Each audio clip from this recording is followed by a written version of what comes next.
Katolički duhovni centar uporan je u ostvarivanju misije da djeca sa cerebralnom paralizom dobiju aparate koji bi im pomogli da se društveno integrišu.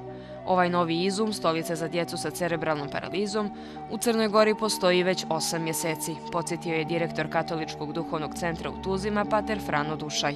Nadam se uz to da ćemo i drugi predmet, odnosno krevet, koji bi bio adekvatan, pristupačan, najbolji model za ovu djecu i za općenito za ljude nakon operacija kukova, nakon dakle, u teškoj situaciji kao što je skleroza multiplex ili cerebralna paraliza ili bila koja nepokretnost. Nova stvar bit će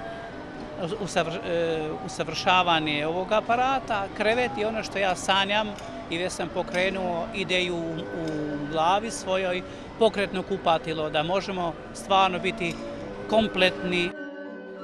Time bi djeci koje se nose sa ovom bolešću bila obezbijeđena veća pokretljivost. Ono što vidimo je veliko olakšanje roditeljima. Drugo, to duhovno-duševno raspoloženje roditelja da vide svoje dijete uspravno. Dakle, nije dijete samo u krevetu, nego je uspravno i s njime se hoda. Dakle, to je dupli, po meni, viši cilj. Dakle, postigli smo onaj najviši cilj. Raduje me to što možemo od minusa napraviti plus, od minimuma napraviti maksimum. Kupovinom jedne od ovih svijeća svaki pojedinac može doprinijeti toj misiji. Danijela Galušić, koja je zaposlena u Katoličkom duhovnom centru, sav trud i veliko vrijeme posvetila je oslikavajući na ovim svijećama motive vjenčanja, vjeridbe, slave, religije i motive iz svijeta bajki. Najradije, kaže, oslikava lik Majke Božje. Jer ona za mene uvijek ima termin, razumijete, u bilo koje doba dana. A zašto lik Majke Tereze? To je žena koja je okrenula planetu, žena koja se posvetila najranjivijoj populaciji, žena koja je govorila nekoliko svjetskih jezika, doživjela da joj bude uručena Nobelova nagrada. To je žena koja mene fascinira apsolutno.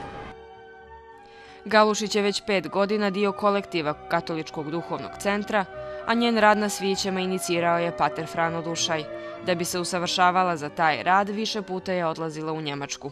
Ta škola u Montabauru nije bila za svakoga.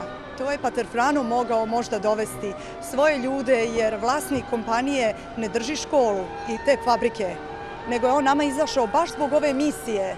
Znači, kao vjernik, on je nama izašao u susret da njegov tim ljudi koji radi i koji ima patent zaštićeni rada na nekim svijećama, naravno na nekim, s tim što kažu vam, Njemci su precizni. Oni rade jednostavno, sa malo linija, malo boja, a ovaj kolorit koji vi vidite Njemci ne rade. Svoju vještinu pretvorila je u plemeniti cilj, a svoje djelo opisala je jednostavno i u par riječi. Ja bi jednostavno rekla visok cilj bogugodan, jer je ovo misija, ovo je jedan mali segment Katoličkog duhovnog centra koji se bavi veoma ozbiljnim djelatnostima.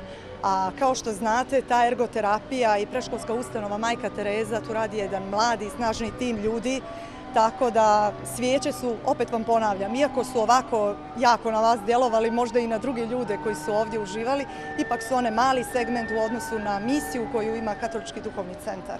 Galušić je izrazila veliku zahvalnost svima koji doprinose ostvarenju uzvišenog cilja.